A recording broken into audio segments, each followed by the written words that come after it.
جب معراج کا واقعہ ہوا تو یہ بہت عجیب و غریب واقعہ تھا۔ تو آقا کریم نے جب اعلان کیا کہ بتایا کہ اللہ نے یوں مجھے خلوتوں میں بلایا، تو قریش نے سمجھا کہ اس سے بڑھ کر اور موقع کیا ملے گا پراپیگنڈے کا۔ تو کہا ابو بکر کوئی نئی بات سنی ہے؟ کہا تم سنا دو۔ کہا اگر کوئی کہے کہ رات کی مختصر تنہائی میں مسجد حرام سے مسجد اقصی تک پہنچا ہوں، پھر وہاں سے واپس بھی آ گیا ہوں، تو بات ماننے میں آتی ہے؟ آپ نے برجستہ کہا بالکل ماننے میں نہیں آتی۔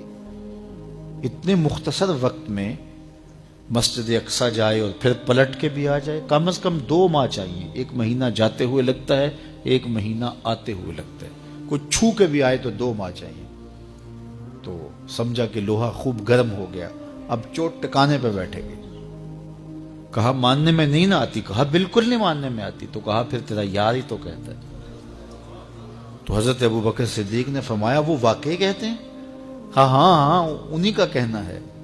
تو حضرت ابو بکر بولے لئن قالہ فقد صدق فاصدق، اگر انہوں نے کہا ہے تو سچ کہا ہے، میں تصدیق کرتا ہوں۔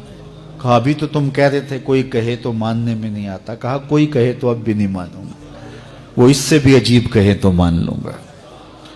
اللہ اکبر۔ فَبِذَلِكَ سُمِّيَ صدیق، علماء نے لکھا یہ وہ وجہ تھی جس کی وجہ سے آپ کو صدیق پکارا جانے لگا۔ معراج کی تصدیق کی اور صدیق کہلائے۔ صدیق تصدیق سے بھی ہے، اور ساری زندگی آپ نے جھوٹ زبان پہ نہیں آنے دیا۔ آپ کی طبع میں جو صداقت رچی بسی تھی، بلکہ ایک مشکل وقت آیا آپ پر، وہ جب حضور علیہ السلام کو اللہ کا حکم ہوا اور ہجرت کر کے حضور مکہ سے مدینہ کی طرف عازم سفر ہوئے، تو حضرت سیدنا صدیق اکبر رضی اللہ تعالیٰ عنہ ساتھ تھے۔ مکہ المکرمہ سے جو مدینہ المنورہ ہے وہ شمال کی جانب ہے، اور غار ثور مکہ المکرمہ سے جنوب کی سمت ہے۔ تو آقا کریم علیہ السلام نے سفر کرنا تھا مدینہ شریف کا، تو شمال کی سمت نہیں گئے بلکہ وہاں سے سفر جنوب کی جانب کیا، اور پھر وہاں سے حضور جو ہے وہ 3 دن گزارنے کے بعد مدینہ المنورہ کی جانب روانہ ہوئے۔ یہ سارے ادھر ڈھونڈتے تھکتے رہے، اور حضور وہاں آرام کرتے رہے، اور 3 دن کے بعد جب ڈھونڈ کے ان کو کچھ نہ ملا، تو آقا کریم وہاں سے نکلے اور سیدھا مدینہ المنورہ کی جانب عازم سفر ہوئے۔ انہوں نے 100 سرخ اونٹ حضور کی گرفتاری کے لیے انعام رکھا ہوا تھا۔ تو مختلف قبائل کے لوگ حضور کو ڈھونڈنے کے لیے نکلے تھے کہ بہت بڑا انعام ہے، 100 سرخ اونٹ ملیں گے۔ ایسے لوگ بھی تلاش کر رہے تھے جو حضور کو جانتے نہیں تھے۔ تو راستے کے اندر حضرت ابو بکر صدیق سے کوئی شخص ملا، اور اسے شک پڑا کہ جن کو میں ڈھونڈ رہا ہوں کہ وہ کہیں یہی نہ ہو۔ تو اس نے حضرت ابو بکر صدیق سے پوچھا آپ کا نام؟ تو انہوں نے کہا میرا نام عبداللہ ہے، ابو بکر ہوں۔ تو اس نے پھر حضور کا پوچھا۔ اب حضور کو وہ ڈھونڈ رہے ہیں۔ آج امتحان آیا نا، صدیق اکبر کی صداقت کا امتحان آ گیا، اور عشق کا امتحان آ گیا۔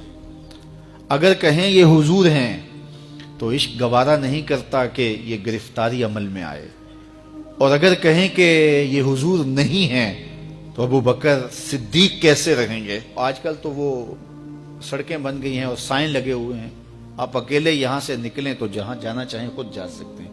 اس وقت تو پہاڑی راستے ہوتے تھے، یا تو لوگ قافلوں کے ساتھ چلتے تھے، اور اگر کسی کو ہنگامی طور پہ اکیلے جانا پڑتا تو وہ گائیڈ ساتھ لیتا جو راستے بتاتا۔ اس کو عربی میں ہادی کہتے ہیں، ہادی، رہنما، گائیڈ جو راستہ بتاتا۔